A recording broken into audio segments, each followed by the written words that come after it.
Sí, doctora. Doctora.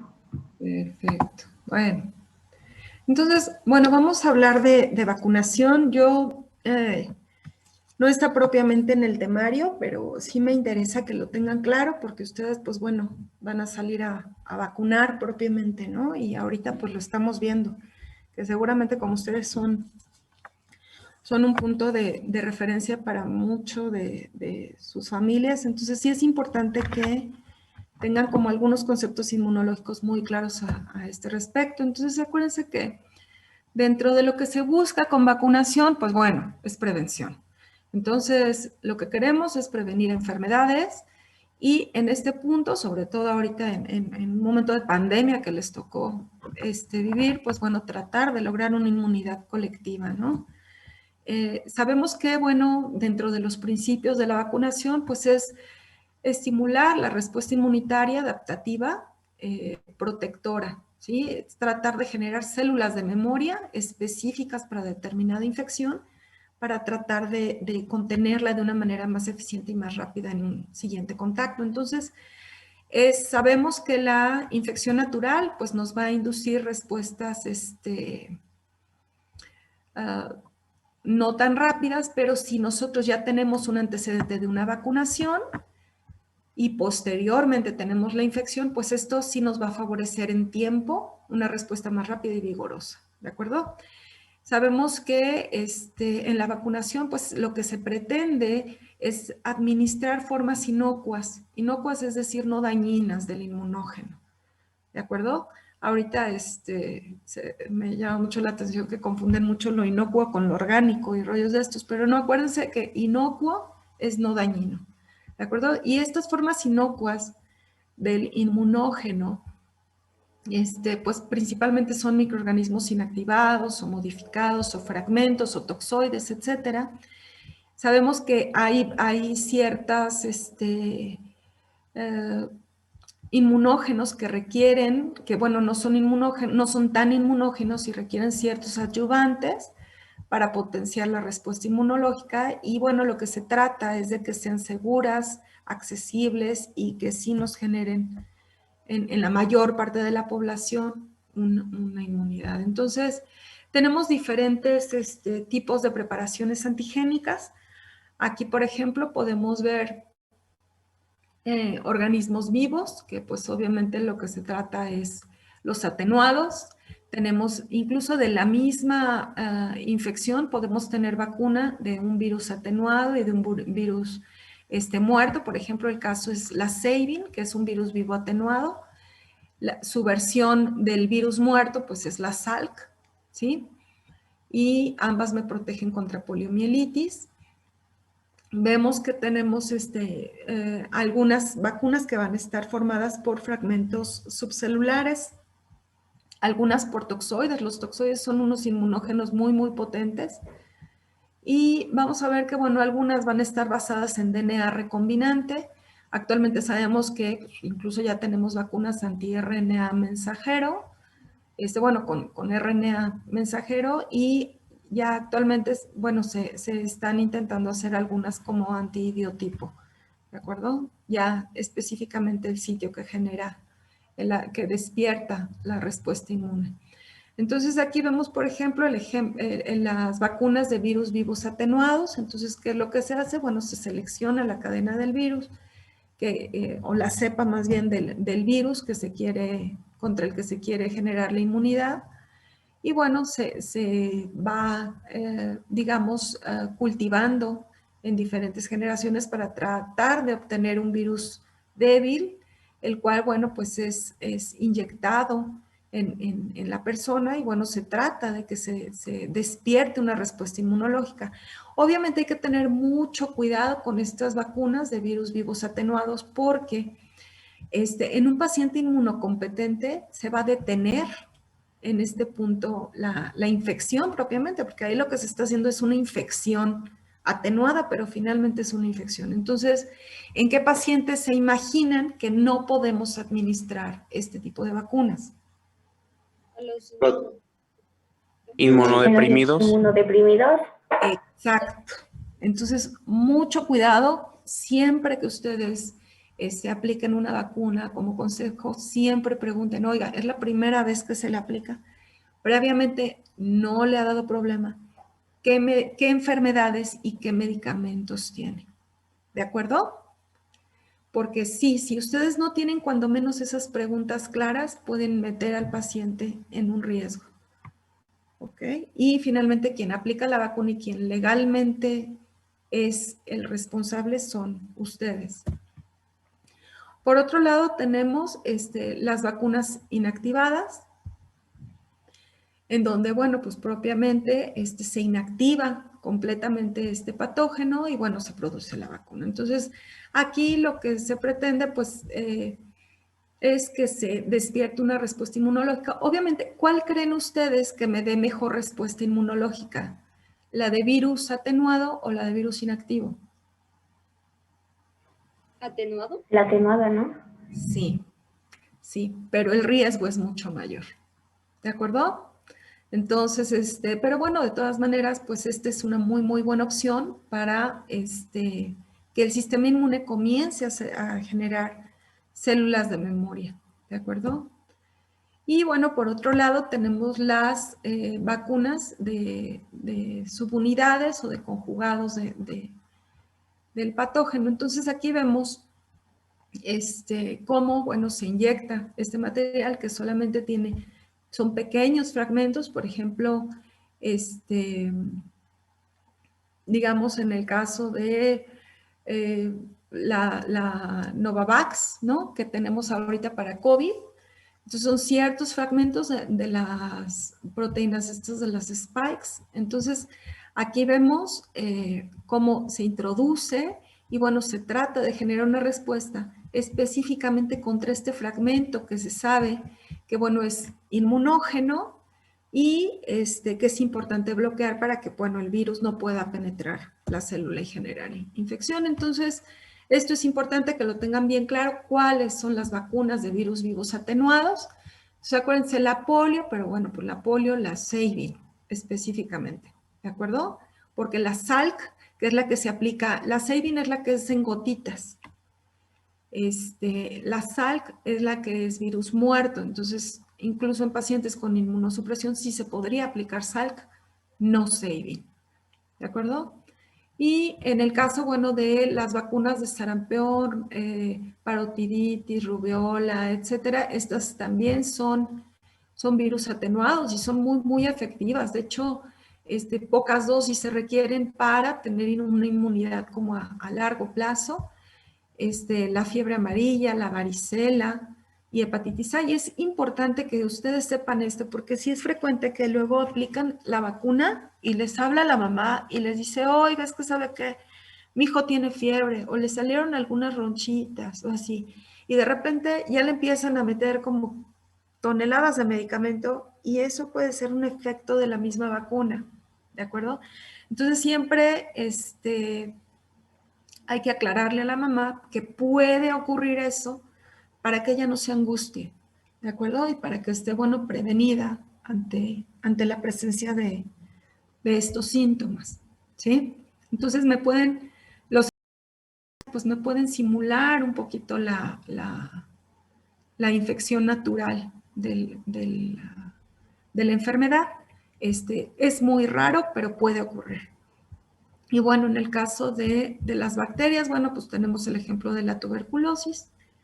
Y bueno, ¿qué es lo que estamos buscando? Pues bueno, con la vacunación, bueno, pues desaparecer enfermedades de la población, ¿no? Entonces, fíjense aquí, qué interesante, por ejemplo, polio se comenzó ya, campañas ya más efectivas de vacunación. Y pues para 1980, afortunadamente logramos que, bueno, la curva cayera y completamente estuviera plana. Hay enfermedades que, bueno, se pretendía, por ejemplo, en el caso de sarampión, que entre 1990, 2000, ya estuviera completamente erradicada del mundo. Sin embargo, pues desgraciadamente con todas estas tendencias de antivacunas, la tierra plana y ya seguramente muchas de esas que ustedes han oído, pues bueno, o sea, no nos permiten a nosotros como médicos, pues tratar de erradicar enfermedades que sí confieren pues riesgos muy, muy importantes, ¿no? Entonces vemos como si hay enfermedades que, bueno, se han logrado disminuir muy importantemente, la rubiola, parotiditis, etcétera. Entonces, ¿qué es lo que ocurrió, por ejemplo, con la vacuna del sarampión? Comenzó por algunas publicaciones en Inglaterra de que podía favorecer autismo. Realmente no, o sea, no, ya estudios publicados en Cochrane y metaanálisis ya formalmente realizados han corroborado que pues no, o sea, no se incrementa más el riesgo que la población general y eso hay que aclarárselos a las mamás, ¿no? Casi este tipo de enfermedades pues tienden a ser multifactoriales.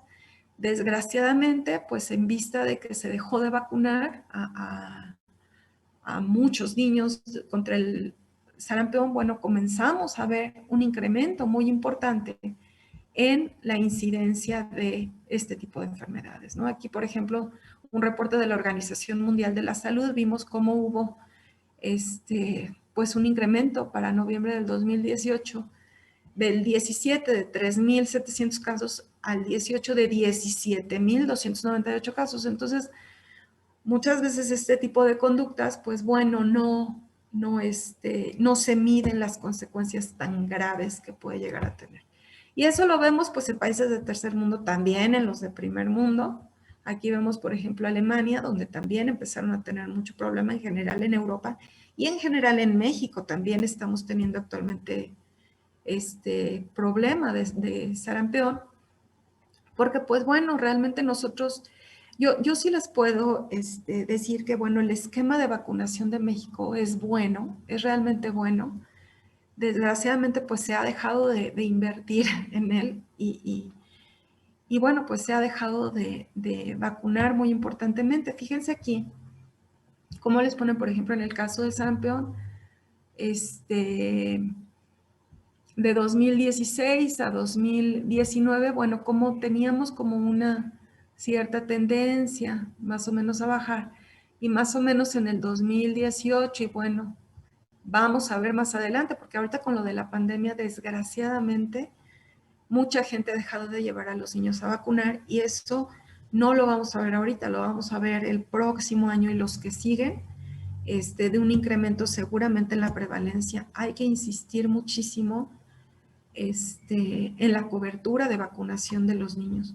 Fíjense cómo para varias enfermedades, realmente el sistema de salud en México era pues bueno, o sea, aquí vemos la BCG, ¿no? Entonces vemos cómo había una cobertura del 100% y pues obviamente esto a partir de ciertos años ya son ciertas políticas gubernamentales también, pues bueno, va disminuyendo la cobertura. Esta es la primera dosis de PT. Y aquí vemos, bueno, cómo poco a poco una cobertura bastante buena ha ido cayendo estas coberturas. Este es un reporte que dieron en el 2020, ya en julio sale el reporte del 2021. Siempre es importante que ante enfermedades y todo traten de checar documentos que nos hablen particularmente de México, porque pues finalmente es a lo que ustedes se van a enfrentar. Fíjense, por ejemplo, aquí en el caso de rotavirus, la verdad es que viendo hacer las cosas bastante bien, con coberturas arriba del 90%, etcétera, hasta 2012, y de repente aquí, bueno, a caer, ¿no? Y esto, pues bueno, de repente se politiza, es muy triste, pero el daño que puede generar la salud de los niños, pues muchas veces pues llega a ser irreversible. Y estos son documentos oficiales de la Organización Mundial de la Salud, de la UNICEF. Fíjense cómo aquí llegábamos a tener coberturas como muy, muy importantes de vacunación global, o sea, para todas las enfermedades como más importantes. Fíjense, arriba del 90% hasta el 2010, 2012 incluso, y miren acá, cómo empieza a perder, a no darse la importancia a la cobertura adecuada de vacunación. Y pues bueno, incluso de esto seguramente vamos a observar todavía una caída mucho más fuerte. Y bueno, aquí vemos regresando a lo que son las vacunas, pues vamos a hablar aquí de lo que serían las vacunas de virus o bacterias muertas, que bueno, sabemos que también me pueden despertar una muy buena respuesta, a lo mejor no tan fuerte como la de atenuados, pero de estas de virus muertos, pues tenemos la polio, que es la SALC, la de la rabia, influenza, hepatitis A, también hay de virus muerto. Y bueno, esta sería la opción para aplicar en pacientes con cierto grado de inmunosupresión. Y bueno, tenemos muchas otras enfermedades cubiertas a través de este tipo de vacunas. Tenemos por otro lado las vacunas basadas en ciertas toxinas, en el caso de Clostridium, de la difteria, del cólera. Y bueno, pues estas pueden ser algunos importantes ejemplos, o bien de las subunidades, ¿no? En el caso de este tipo de vacuna, pues tenemos como ejemplo el virus de la hepatitis B, para la Neisseria meningitidis, etcétera. Y bueno, pues actualmente de COVID, pues la Novavax, que es la que caería dentro de esta categoría. Y vemos que, bueno, incluso se están tratando de hacer anticuerpos antibiotipo como vacunas. Entonces, lo que se trata de generar son anticuerpos que ensamblen perfectamente con el antígeno determinante para el que se quiere hacer el anticuerpo. ¿De acuerdo? Entonces, de alguna manera, lo que se pretende es, bueno, a través del anticuerpo sensibilizar al sistema inmune para que ya tenga en conocimiento este tipo de epítopo propiamente. Entonces, sabemos que, bueno, no todas los antígenos son inmunógenos, entonces hay algunos antígenos que hay que agregarle un adyuvante, un ayudador, para que pueda, despertar más eficientemente la respuesta inmune. Y vemos aquí, por ejemplo, el hidróxido de aluminio, que también decía, no, es que los intoxican por aluminio, etcétera. Pues realmente no se ha visto como que sea tan significativo. Obviamente hay genéticas, y hay genéticas que pueden ser más propensas a este tipo de complicaciones, pero bueno, pues no es la generalidad, y acuérdense que lo que busca la vacuna es un beneficio colectivo.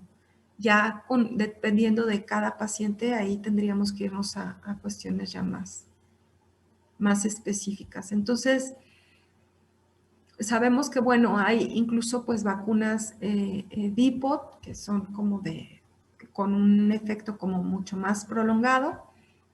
Y bueno, incluso podemos podemos utilizar ciertas citocinas como mediadores naturales, ¿no? Aquí les ponen algunos ejemplos de ciertas citocinas que ustedes ya conocen y que nos pueden servir como ayuda. Esta gráfica me muestra lo que les comentaba con respecto a lo que son las vacunas vivas atenuadas y las vacunas propiamente de virus muerto, en el caso de la polio. Entonces, fíjense, aquí les ponen el efecto que induce la vacuna que se inyecta, que es muerta, o versus la vacuna que es viva atenuada, que es la Sabin, las gotitas. Digamos, esta llamémosla Salk y a esta llamémosla Sabin. Entonces, vamos a ver el tipo de respuesta que me genera. Entonces, acuérdense que si yo aplico mis dosis de vacuna, que aquí están marcadas con estas flechitas blancas, pues bueno, voy a observar en el caso de la vacuna muerta, pues como si me va a despertar una respuesta adecuada de inmunoglobulina A, muy parecida a la viva, me va a despertar una IgM en el tiempo apropiado, igual que la vacuna viva, y me va a despertar una respuesta adecuada de inmunoglobulina G, igual que la vacuna viva atenuada. Pero sí va a haber ciertas desventajas, por ejemplo, en cuanto a la producción de IgA secretora a nivel nasal, que sí no me va a dar la vacuna de virus muerto, pero sí me la va a dar la de virus atenuado, y bueno, la presencia de IgA secretora a nivel duodenal, ¿sí? Entonces, sí, de alguna manera, aquí nos representa que sí, la vacuna atenuada, que es la que se aplica en México, sí tiene mejores efectos incluso que la de virus muerto. Sin embargo, pues sí tenemos mucho más riesgos con la vacuna atenuada. ¿Sí? Entonces, ¿qué riesgos tenemos? Pues bueno, que de repente revierta hacia el tipo salvaje y que me genere poliomielitis. De hecho, incluso genéticamente puede haber poblaciones que estar más propensos a incluso ante cierto tipo de virus atenuado sí desarrollar la enfermedad. En el servicio social yo lo hice en el Estado de México y me acuerdo que había una población muy cerca en donde tristemente eran 2, 3 familias los que vivían y genéticamente sí tenían una predisposición y varios miembros de estas familias habían desarrollado polio por la aplicación de la vacuna Sabin. Entonces ahí sí hay que tener como precaución al respecto. Y bueno, obviamente pues sí me puede generar enfermedad grave en los inmunosuprimidos, me puede generar infección persistente y bueno, me puede generar pues obviamente cierto nivel de hipersensibilidad, ¿no? Entonces, o incluso anteriormente la vacuna de sarampión, la viva atenuada, pues bueno, era cultivada en embrión de pollo, propiamente pues en el huevo, entonces los pacientes podían desarrollar cierta hipersensibilidad al huevo, pero bueno, actualmente la realidad es que ya la dosis que tiene es mínima y ya no se han reportado casos al respecto. Y bueno, pues en el caso de las vacunas muertas, bueno, pues volvemos a lo mismo, que no esté tan muerto el virus, que haya contaminación por ciertas levaduras o por otros virus animales, etcétera. Bueno, pues todo esto tiene ciertos riesgos y a veces cuando el paciente pregunta, oiga, ¿es 100% segura la vacuna? Yo siempre les digo, ¿saben qué? No, digan que como un biológico, siempre puede conllevar un riesgo, pero la seguridad siempre, el nivel de seguridad siempre nos garantiza que es mayor que el riesgo que puedan tener con la vacuna, ¿sí? Entonces siempre es importante aclararle a los papás.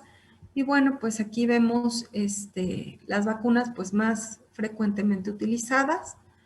Eh, ya las hemos mencionado, la DPT, la MMR, que es esta, la de Haemophilus. Han ido cambiando de repente si se aplican en grupos, si se aplican de manera individual. Sí tenemos ciertos grupos de población que requieren cierto tipo de vacunas. Entonces, pues bueno, por ejemplo, ustedes deben de tener cierto esquema de vacunación. Si ustedes entran a la página de la CDC, a los esquemas de vacunación, ahí les especifica incluso por riesgo profesional qué vacunas deben de tener y les especifica incluso por enfermedad. Hay unos cuadros muy interesantes en la CDC donde dependiendo la enfermedad que tenga el paciente es la cobertura de vacunas a cualquier edad que debe tener. Entonces sí les recomiendo que lo consulten y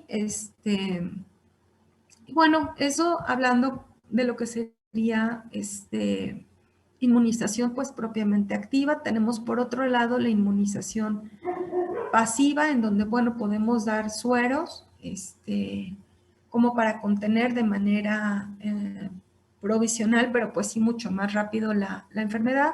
El problema de los sueros pues es que tienen pues más riesgos, ¿no? Entonces estos los podemos utilizar para difteria, tétanos, varicela, rabia, etcétera, que es pues aplicar inmunoglobulina propiamente que haya sido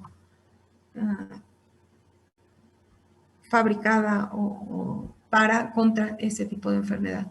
Y bueno, por otro lado tenemos inmunoterapias no específicas, o sea, no están dirigidas específicamente contra el virus o la bacteria, pero sí me pueden contener la respuesta inflamatoria. Algunas de estas pueden ser interferones, que de hecho, por ejemplo, ahorita en el caso del COVID, hay la aplicación de interferones intranasales, no en México, pero sí es un muy, muy buen recurso que se den los interferones.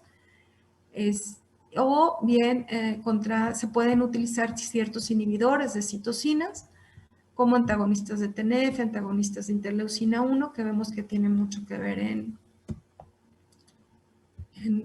la inmunidad. Entonces, van a ver cada vez más pues la presencia de los anticuerpos monoclonales como tratamiento para diferentes enfermedades. Entonces, ¿qué es básicamente un anticuerpo monoclonal? Bueno, pues aquí lo que se hace es contra qué quiero hacer ese anticuerpo, se le inyecta ese antígeno contra el que quiero hacer el anticuerpo a un ratoncito, por ejemplo, se aíslan los linfocitos B, que son, o las células plasmáticas formadoras de anticuerpos, y se fusionan con células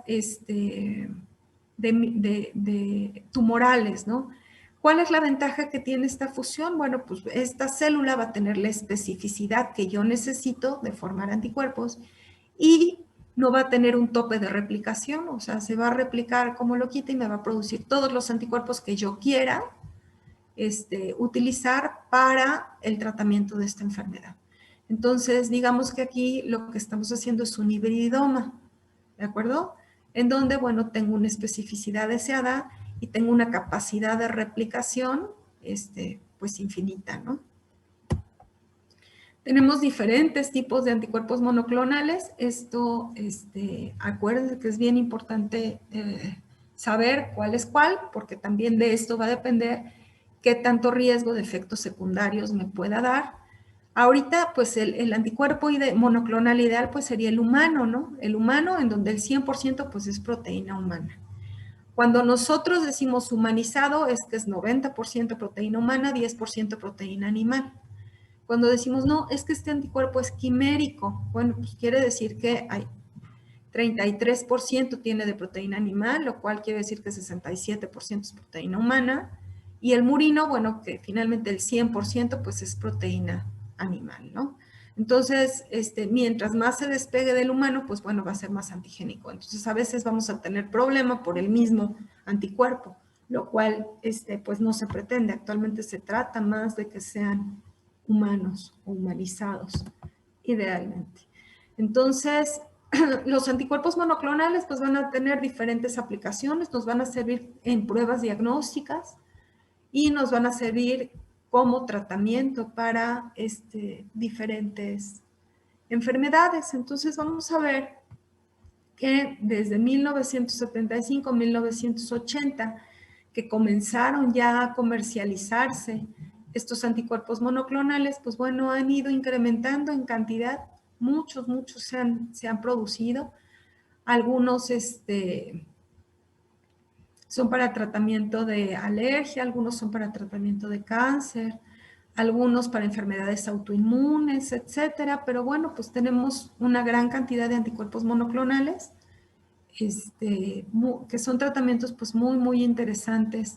Incluso nos sirven, por ejemplo, para trasplantes, ¿no? El anti-CD20 que inicialmente fue diseñado para el linfoma no Hodgkin, pues actualmente se utiliza para evitar los rechazos humorales de los trasplantes porque me bloquea los linfocitos B productores de anticuerpos. Entonces, poco a poco, incluso estos que fueron de los primeros, se les han ido encontrando otras funciones muy interesantes. Tenemos, por ejemplo, en el caso de las enfermedades alérgicas, algunos muy específicos contra interleucina 5, contra interleucina 13, que bueno, ya se realiza un efecto muy específico ante una citocina. En el caso del cáncer, bueno, pues sí, o sea, tenemos diferentes tipos de anticuerpos que algunos de ellos pues me van a mejorar la señalización hacia los linfocitos T, otros me van a mejorar, bueno, se pueden conjugar con ciertos medicamentos para que tengan un mejor efecto en la célula.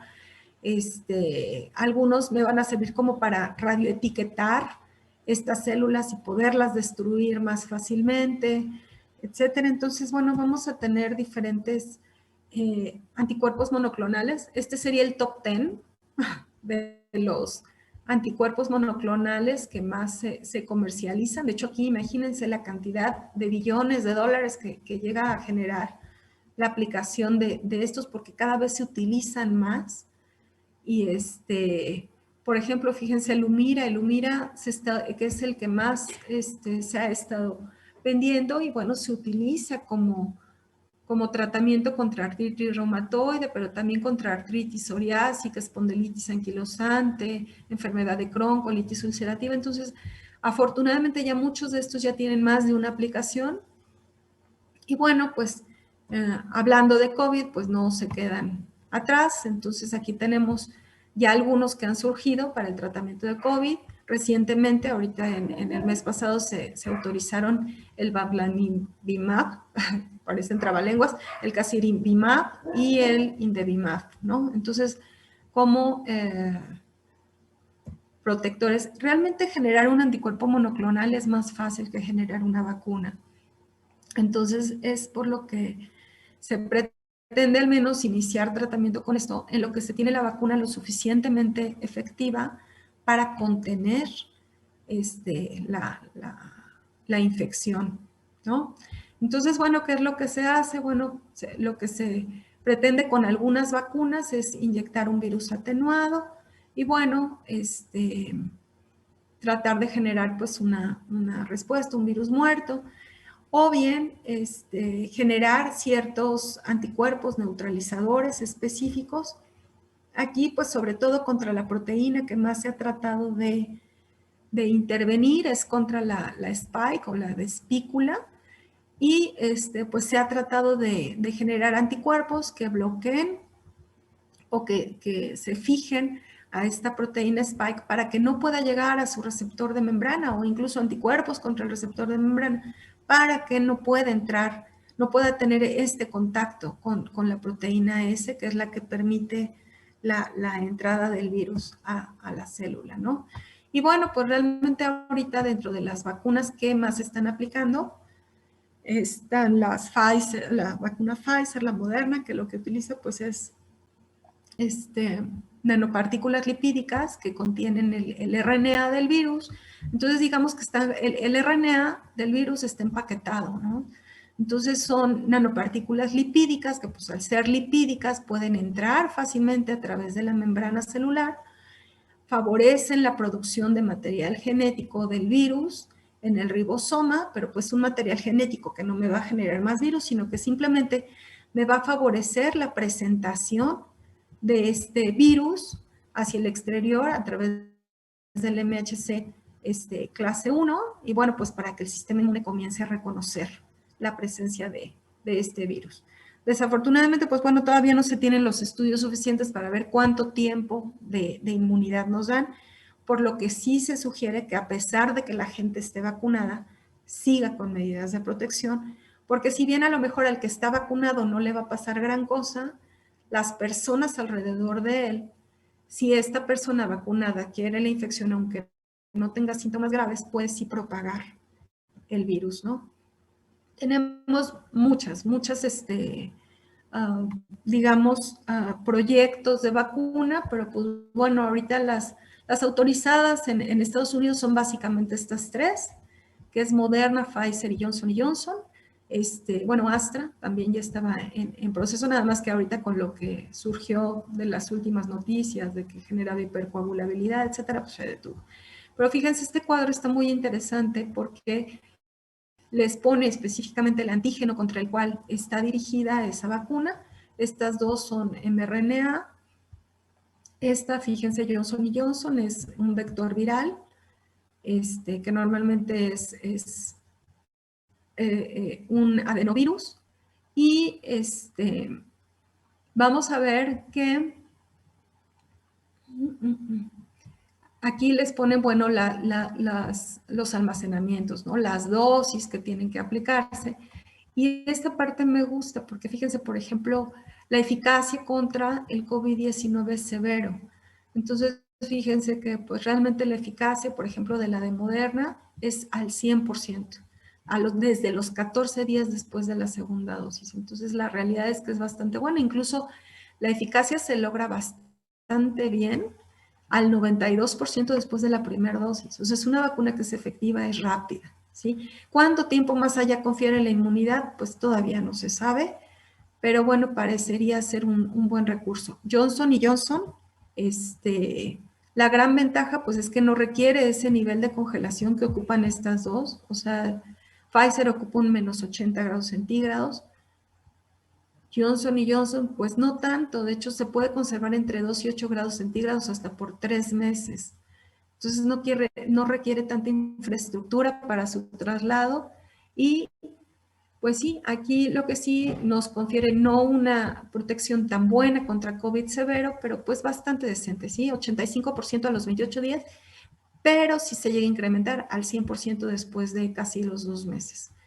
Y aquí, fíjense, aquí lo que sí el problema que estamos teniendo ahorita con las vacunas es que están surgiendo nuevas cepas del virus.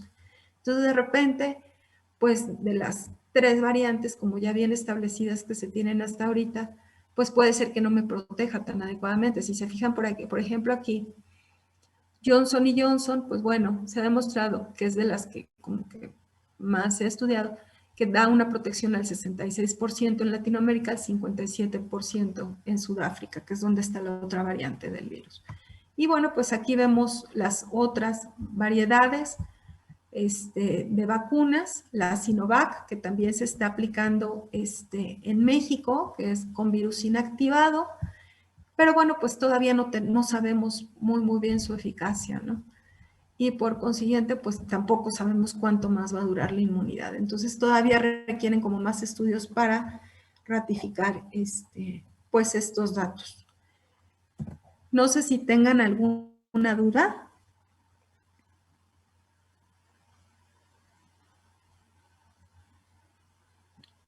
Yo sí, doctora.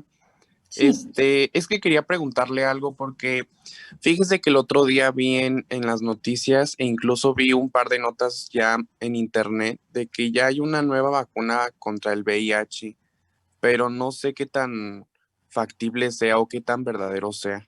Entonces quería preguntarle si usted sabía de eso. Sí, mira, habría que ver a qué se refieren específicamente, pero incluso, por ejemplo, de anticuerpos monoclonales, sí están surgiendo algunos contra el HIV.